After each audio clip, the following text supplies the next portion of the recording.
भारत माता की, भारत माता की, भारत माता की।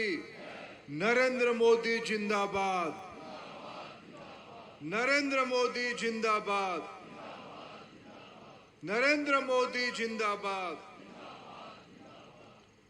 आज की हमीरपुर लोकसभा क्षेत्र की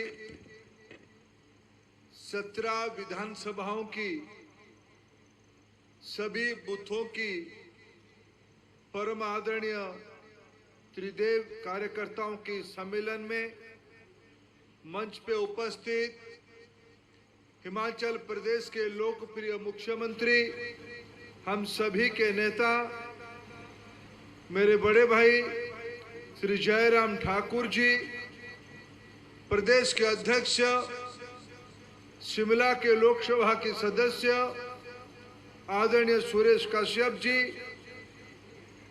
हम सभी के अभिभावक, इस प्रदेश में भारतीय जनता पार्टी को घर घर तक लंबे समय की प्रयास से पहुंचाने वाले प्रदेश के पूर्व मुख्यमंत्री आदरणीय प्रोफेसर प्रेम कुमार धूमल जी, मोदी सरकार में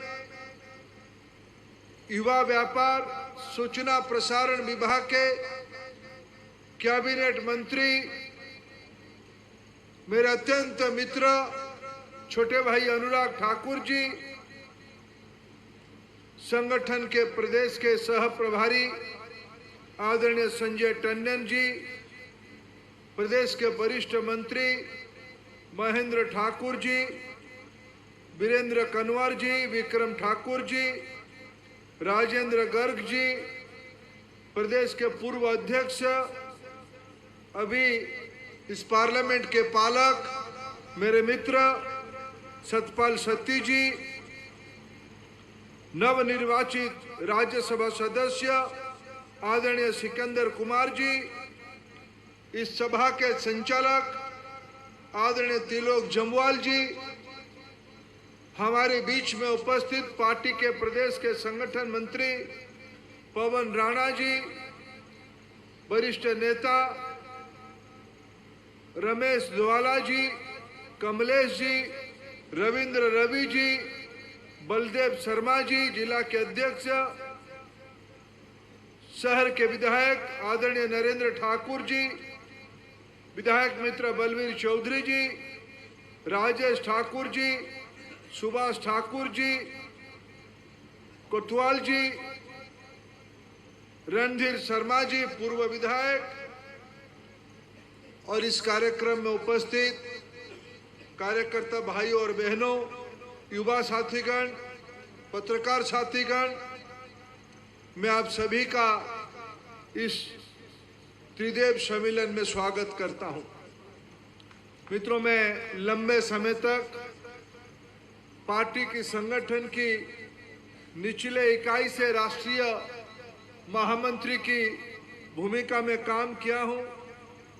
जब 2012 में हिमाचल प्रदेश ने इस संगठन की अनोखा उपक्रम को खड़ा कर रहा था त्रिदेव के नाम पे, तब भी मैं उसको दूर से देख रहा था। मेरा सौभाग्य है मैं आज आपके बीच में उसको महसूस कर रहा हूं, उसको अनुभव कर रहा हूं। पिछले 2.5 घंटे में मैं एक भव्य चित्र, जिसको मैं कभी सुना था, जिसको कभी मैं जानकारी के रूप में रखा था, आज उसको मैं साक्षात इस देव दुर्लभ कार्यकर्ताओं को पिछले 2.5 घंटे में, मैं बार बार 2.5 घंटा इसीलिए कहता हूं। अभी जयराम जी कह रहे थे कि हर एक कार्यकर्ता की सीट निश्चित थी। अभी जम्वाल जी ने उल्लेख किया 99% की उपस्थिति है, शादी विवाह का माहौल है, उसके बाद भी जिसको जो काम, वही कार्यकर्ता अपने ही स्थान पे 2.5 घंटा से बैठे हैं, और मेरे को 10-15 मिनट आपको झेलना ही पड़ेगा, और दामाद हूं तो थोड़ा तो झेल ही लेंगे। मित्रों, ये अपने आप में 2022 में संगठन शास्त्र की दुनिया के लिए माननीय प्रधानमंत्री नरेंद्र मोदी जी के नेतृत्व में, जगत प्रकाश नड्डा जी के नेतृत्व में भारतीय जनता पार्टी आज दुनिया की सबसे बड़ी राजनीतिक संगठन बन चुकी है। जब हम कहते हैं दुनिया की सबसे बड़ा राजनीतिक संगठन, ये सिर्फ एक स्लोगान नहीं है, ये सिर्फ एक कहावत नहीं है, ये एक अनुभव करने के लिए विषय है, ये एक समीक्षा की विषय है। ये संगठन शास्त्र की एक अनोखा प्रयोग है, जिसकी 4 प्रयोग चुनाव की 6 महीना पहले प्रदेश इकाई ने सोचा है। आज हमें सौभाग्य आपने दिया हमीरपुर लोकसभा में, और इस लोकसभा की चरित्र भी है। 17वीं लोकसभा में आज हम उपस्थित हैं। 17 बार में से 9 बार भारतीय जनता पार्टी को ये देव दुर्लभ कार्यकर्ता पार्लियामेंट की सदस्य करके पहुंचाए। आप पार्टी की राष्ट्रीय नेतृत्व बनाए, वो प्रेम कुमार धूमल जी हो या आज अनुराग ठाकुर जी हो। इसी संसदीय क्षेत्र से हमारे राष्ट्रीय अध्यक्ष आते हैं जगत प्रकाश नड्डा जी। इसी संसदीय क्षेत्र में अनेक संगठन के प्रयोग आज देश की लोकप्रिय प्रधानमंत्री नरेंद्र मोदी जी ने किया है। इसलिए आप लोग आपकी जिम्मेवारी को जानते हो, आपकी ताकत को आप जानते हो, आपके सामने रही चुनौती को भी आप जानते हो। लेकिन एक व्यवस्था के नाते, एक रचना के नाते आज इस सम्मेलन में मैं 2-3 विषय आपको याद दिलाने आया हूं। आप सब हनुमान हो, हनुमान के गुण है। सूर्य पुत्र हनुमान को बीच बीच में अपने ताकत के बारे में विस्मरण होता है। आप सब हिमाचल के कार्यकर्ता हनुमान रूपी हो। आपको सही समय में सही बात याद दिला दिया जाए, आप दुनिया में सब कुछ कर सकते हो। अगर उस क्षण में आप किसी कारण थोड़ा तंद्रा में आ गए तो देश की बहुत बड़ी नुकसान हो कर सकते हो। देश की बहुत बड़ी चुनौतियों को जो हमको आज अवसर मिला है उसको हम गवा भी सकते हैं। मेरा पूरा विश्वास है, आज की बैठक में मेरा विश्वास और बढ़ा है कि आप उस चुनौती को स्वीकार कर चुके हो। ये बात मैं विश्वास के साथ कह पाऊं। मैं जब नड्डा जी को यहाँ से लौट के जाऊंगा ये कह पाऊं। मेरे को यहाँ आने के लिए स्वयं नड्डा जी का ही आदेश था, धर्मेंद्र आपको जाके एक त्रिदेव सम्मेलन को संबोधित करके आना है। तो मैं आपसे उत्तर चाहता हूँ, क्या मैं नड्डा जी को और माननीय प्रधानमंत्री जी को, BL संतोष जी को जाके संतोष के साथ कहे क्या पाऊं, हिमाचल के कार्यकर्ता त्रिदेव सम्मेलन में हमीरपुर की संसदीय क्षेत्र के कार्यकर्ता चुनौतियों को स्वीकार कर चुके हैं? ने आवाज के साथ कहिए, हाथ मत उठाइए। स्वीकार कर चुके हैं? पक्का? बहुत बढ़िया बात है। मित्रों, ये एक आदर्श की स्थिति है। मेरे मन में कोई संदेह न कभी था न आज भी है। आज मेरे पूर्व वक्ताओं ने प्रदेश में की हुई काम, देश में किया जा रहा है काम, और हम लोगों की दायित्व और भूमिका के बारे में आपको उल्लेख किए। मैं चीजों को दोहराना नहीं चाहूंगा, 1-2 बात को सिर्फ याद दिलाना चाहूंगा। ये कल्याणकारी सरकार, आखिर दिल्ली में अनेक सरकार बैठे थे, शिमला में भी हमें प्रदेश की जनता ने बार बार मौका दिया। हमारे नेता शांता कुमार जी की समय से हो, अगर मैं हमीरपुर आऊं, ठाकुर बलदेव जी का नाम ना लूं तो उस स्मृति अधूरी रह जाएगी। प्रेम कुमार धूमल जी के नेतृत्व में हमें कई बार सरकार बनाने की अवसर मिला है। आज नई पीढ़ी के नेता के नाते आदरणीय जयराम जी हमको नेतृत्व कर रहे हैं।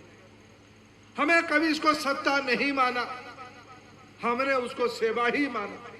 आज देश में, इसलिए प्रधानमंत्री जी ने कहा मैं देश की प्रधानमंत्री नहीं हूं, मैं देश की प्रधान सेवक हूं। ऐसे ही जयराम जी आज प्रदेश की प्रधान सेवक की भूमिका में, हमने इसको कभी सत्ता, उसको कभी उपभोग, कभी उसको मौज मस्ती का अवसर नहीं माना। यह बात हो सकती है कभी कभी हमने कुछ बात को पूरा नहीं कर पाया होगा, लेकिन आज जब हम प्रदेश में अनेक बार सत्ता में आए, सेवा का अवसर हमें मिला और पिछले 8 साल से निरंतर प्रदेश के आशीर्वाद से नरेंद्र मोदी जी देश की प्रधानमंत्री का जिम्मेवारी लिए हैं। हमने विनम्रता के साथ हमारी सेवा को हम आगे चला रहे हैं। एक कल्याणकारी व्यवस्था, जिस कल्याणकारी व्यवस्था में सबसे ज्यादा ध्यान युवाओं के बारे में, सबसे ज्यादा ध्यान महिलाओं के बारे में, सबसे ज्यादा ध्यान गरीबों के बारे में, सबसे ज्यादा ध्यान समाज की वंचित वर्गों के बारे में हमने दिया है। मैं अनेक कार्यक्रम गिना सकता हूं, केंद्र और राज्य दोनों के कार्यक्रम गिना सकता हूं। आजादी की अमृत महोत्सव हम मना रहे हैं। आने वाले 25 साल हम अमृत काल में प्रवास करेंगे। 2047 तक हम दुनिया में भारत को विश्व गुरु की स्थान तक पहुंचाने का कटिबद्ध हैं। यह हमारा धारणा है, इसको हम पूरा भी करके रहेंगे। मित्रों, हम सरकार बनाने के लिए चुनाव नहीं लड़ते हैं। हम देश बनाने के लिए, प्रदेश को चरम वैभव की स्थिति में ले जाने के लिए राजनीतिक संगठन में काम करते हैं। गरीबों की घर हो, गरीबों के घर में बिजली पहुंचाने की बात हो, चिकित्सा सेवा उपलब्ध करने की बात हो, मैं जयराम जी को धन्यवाद दूंगा, देश की ओर से आभार प्रकट करूंगा। मिसाल खड़ा किया हिमाचल की टीकाकरण व्यवस्था ने 100% टीकाकरण करके अपने देश में मिसाल खड़ा किया। मैं आपके नेतृत्व को, प्रदेश की जनता को आभार प्रकट करता हूं, बधाई देता हूं। उज्ज्वला योजना हो या कोरोना के समय में गरीबों को 2 साल तक निरंतर राशन देने के काम हो। मित्रों, दुनिया की स्थिति स्वाभाविक नहीं है। मैं लंबे समय तक मोदी जी की आशीर्वाद से देश की पेट्रोलियम विभाग के काम संभाला। एक समय आया था पेट्रोलियम प्रोडक्ट की दाम $40-50 में रहती थी, लेकिन आज 3 गुनी कच्चे तेलों की दाम बढ़ चुका है। $120 पर बैरल हो चुका है। विश्व में एक प्रकार से अघोषित महायुद्ध छिड़ चुका है। गेहूं उत्पादनकारी देशों में संकट आई है, कोयला उत्पादनकारी देशों में संकट आई है। विश्व की अर्थव्यवस्था, बड़े से बड़े धनी देश बेरोजगारी और महंगाई की मार में ग्रसित है। उस कठिन परिस्थिति में प्रधानमंत्री जी के ऊपर आपकी भरोसा है, आपकी विश्वास है। इस कठिन परिस्थिति में भी प्रधानमंत्री जी ने देश की सेवा करते रह रहे हैं। जो कोशिश हो रहा है, जो संभव हो पा रहा है, उसको पूरा किया जा रहा है। बीच बीच में आलोचना हमारी होती है, आपने गेहूं बाहर भेजने की अनुमति क्यों बंद कर दिया? बताइए भाई और बहनों, गेहूं हम पहले हिमाचल के लिए रखे, उत्तराखंड के लिए रखे, छत्तीसगढ़ के लिए रखे, केरल के लिए रखे, आसाम के लिए रखे, गुजरात के लिए रखे या बाहर भेजें। मोदी जी ने तय किया गेहूं रखा जाएगा तो देश के नागरिकों के लिए रखा जाएगा, खाद्यान्न रखा जाएगा, देश के नागरिकों के लिए पहले रखा जाएगा। मित्रों, देश आज हमारी हितों की, हमारी दायित्व में, अगर देश हमें सेवा करने का मौका दिया है, हम देश के साथ ईमानदारी के साथ काम करेंगे। मित्रों, ये क्यों संभव हो पा रहा है? आज देश की स्थिति क्या है? आज देश में प्रजातंत्र में हमको मौका दिया है सेवा करने का। किसी की दया पे हम लोग यहाँ नहीं पहुंचे हैं। अगर आप ना चाहते, आप मेहनत ना करते, जनता हमें आशीर्वाद नहीं करता, जनता हमें भरोसा नहीं जताता, तो शायद हमको निरंतर 8 साल से दिल्ली में सेवा की मौका नहीं मिलता। हमको पिछले 4.5 साल से प्रदेश में सेवा की मौका नहीं मिलता। आज देश में संस्कार के माध्यम से, सुधार के माध्यम से हमने जीएसटी लागू किया। पहले जीएसटी लागू करते हुए आज जैसे स्थिति था, हमने नोटबंदी लागू किया, कुछ लोगों को दिक्कत हुई। हमने कड़े से कड़े फैसला लिया, कुछ लोगों को दिक्कत हुई।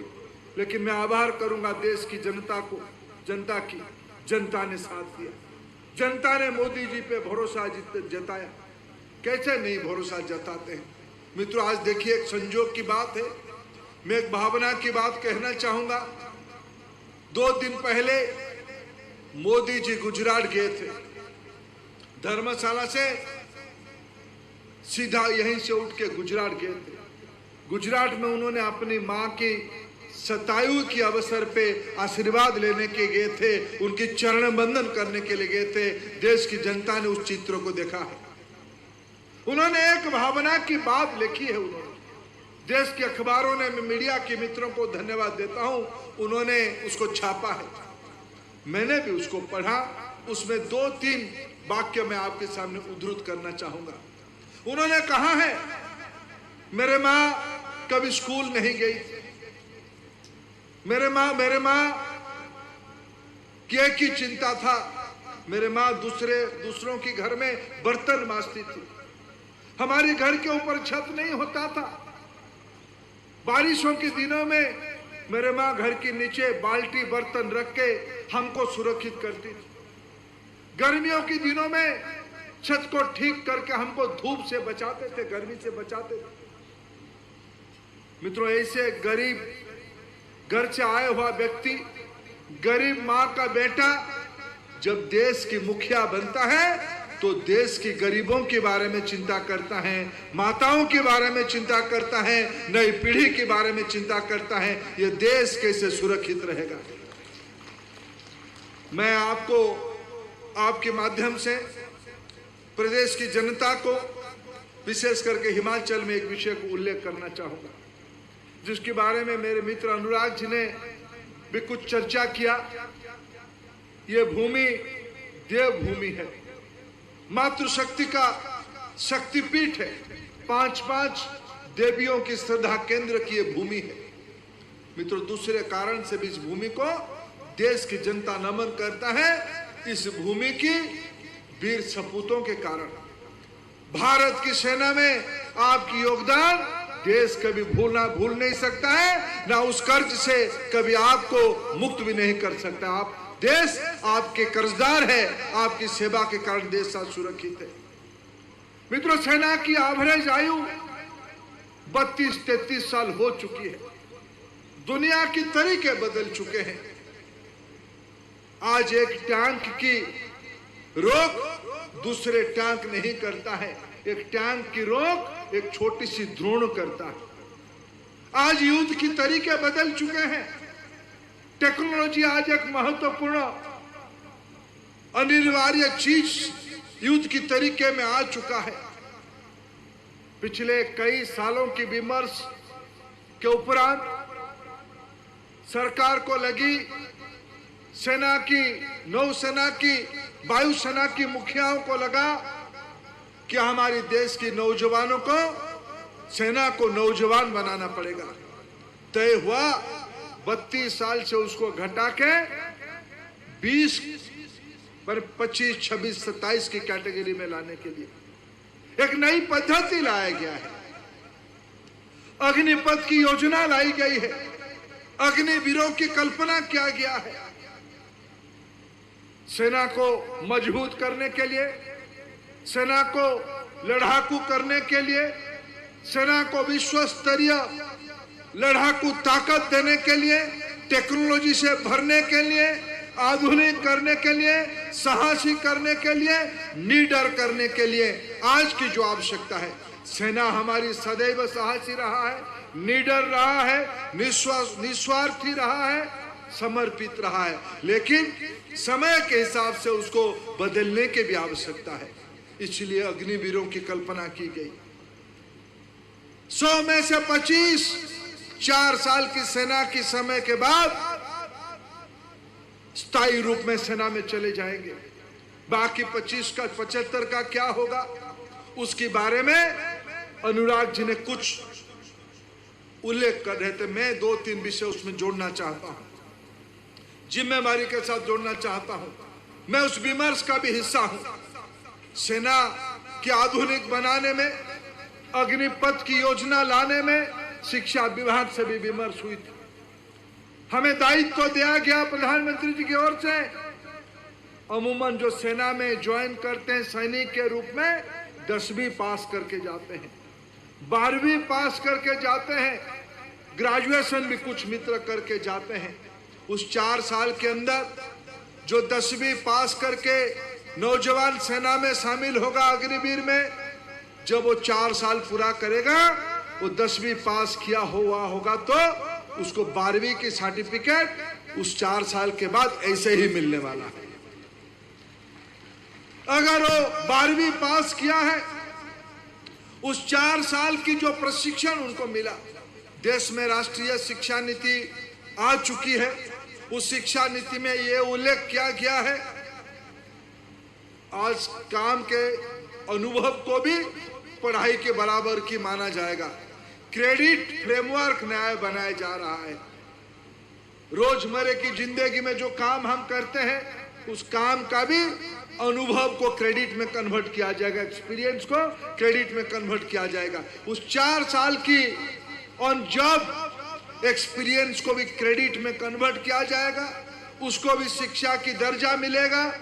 और इग्नो एक नया फ्रेमवर्क में ऐसे नौजवानों को एक परीक्षा देने की मौका देगी, उसको पास करने में वो डिग्री भी पा सकते हैं, ग्रेजुएशन भी पूरा कर सकते हैं। अगर ग्रेजुएशन किए होंगे, उसी 4 साल के अंदर वो MBA करना चाहेंगे, वो मास्टर्स करना चाहेंगे, उनको भी अनुमति की व्यवस्था की जा रही है एक फ्लेक्सी मॉडल पे। मित्रों, उतना नहीं, स्किल डेवलपमेंट के आधुनिक तौर तरीके। एक समय था स्किल की अर्थ प्लम्बिंग होता था, इलेक्ट्रिशियन होता था, मशीन मैन होता था। आज स्किल की अर्थ डिजिटल अर्थनीति में कोडिंग भी स्किल है, कंप्यूटर की डाटा एंट्री भी स्किल है, कंप्यूटर की सॉफ्टवेयर बनाना भी स्किल है, कंप्यूटर के हार्डवेयर डाउनलोड करके इंस्टॉल करना भी स्किल है। इंजीनियरिंग डिपार्टमेंट के, इलेक्ट्रिकल डिपार्टमेंट के, एनर्जी डिपार्टमेंट के, दुनिया में एनर्जी की तरीके बदल रहे हैं। उस एनर्जी की तरीके की बदलने में नई स्किल की आवश्यकता होती है। इंडस्ट्रियल रिवॉल्यूशन 4.0 दुनिया की रोजगार की नई पैमाना खड़ा कर रहा है। हम चाहते हैं भारत की नौजवान ऐसे पढ़ाई और ऐसे हुनर के साथ जोड़े, ऐसे एजुकेशन, ऐसे स्किल के साथ जोड़े। और इसीलिए मैं कहा हूं, कल हमारी अग्निवीर जो हमारी व्यवस्था में आएंगे 4 साल के उपरांत, वो दुनिया की किसी भी जिम्मेवारी को संभालने के लिए, आज मैं देख रहा था गृह मंत्रालय, रक्षा मंत्रालय, NHI, खेल विभाग, खेल शिक्षक के नाते आज मैं देख रहा था महेंद्र जैसे आधुनिक और अच्छे प्राइवेट सेक्टर सभी ने कहा है हम अग्निवीरों को, इस महत्वपूर्ण पढ़े लिखे दुनिया को जूझने वाले नौजवानों को प्रायोरिटी में नौकरी देंगे। ये आज अग्निवीरों के बारे में मोदी जी की सोच है। कुछ मित्रों ने, जिन्होंने लंबे समय तक पीढ़ी दर पीढ़ी इस देश को शासन की जिम्मेवारी लिया है, आजादी की 75 साल हो गया, उनको कौन मना किया था मेरे देश की नौजवानों के हाथ में काम देने के लिए, उनको आधुनिक बनाने के लिए, उनको दुनिया के साथ जूझने की ताकत देने के लिए? हमने तो मना नहीं किया था। आप कर नहीं पाए। देश की जनता मोदी जी पे भरोसा किया है। मोदी जी देश के आशीर्वाद से साहस के साथ दुनिया के स्तर पे नौजवानों को ले जाने का प्रतिबद्ध है, कटिबद्ध है। इसी के नाम है अग्निवीर। अग्निवीर किसी को छोटा करने के लिए नहीं, ये तनख्वाह कौड़ी के विषय नहीं है। 21वीं सदी में भारत की सेना को दुनिया की 1 नंबर की सेना बनाना, भारत की नौजवानों को दुनिया की 1 नंबर की शक्ति बनाने की दायित्व आज आपने हमें दिया है। मित्रों, इसीलिए इस बार हिमाचल में भी सरकार बनानी पड़ेगी। मैं इस कड़ी में मानता हूं हिमाचल की अपार संभावना है। मैं एक बात कह के मेरे वाणी को विराम दूंगा। हिमाचल में कई मामले में हम सैचुरेशन की ओर बढ़ रहे हैं। जैसे टीका 100% करवाए, घर लगभग हम सभी को पहुंचाने की स्थिति में जा रहे हैं। कुछ होगी छोड़ गई होगी। आज ऐसे ही पढ़ाई, कमाई, दवाई, छत, रोटी, पानी, बिजली, ये सब देश की, प्रदेश की सभी नागरिकों के लिए मिलनी चाहिए। मैं निवेदन करने आए हैं, इस बार जब हम जाएंगे जनता के आशीर्वाद मांगने के लिए, मेरे कार्यकर्ता जाएं, किसी को एमएलए बनाने के लिए नहीं, किसी को मंत्री बनाने के लिए नहीं। जयराम जी हमारी नेता है, वो तो उनकी नेतृत्व में लड़ेंगे ही, लेकिन हम जाएंगे हिमाचल को देश की 1 नंबर राज्य बनाने के लिए, हिमाचल की माताओं को जिंदगी में सुख लाने के लिए, हिमाचल की नौजवानों के हाथ में काम 100% देने के लिए, हिमाचल की रोजगार बढ़ाने के लिए, हिमाचल की चरम वैभव बढ़ाने के लिए हम इस बार भाजपा की सरकार बनाने के लिए जाएंगे। यही वार्ता त्रिदेव सम्मेलन में आए हुए कार्यकर्ता लेके जाएं। इसी निवेदन के साथ मेरे वाणी को विराम देता हूं। धन्यवाद। भारत माता की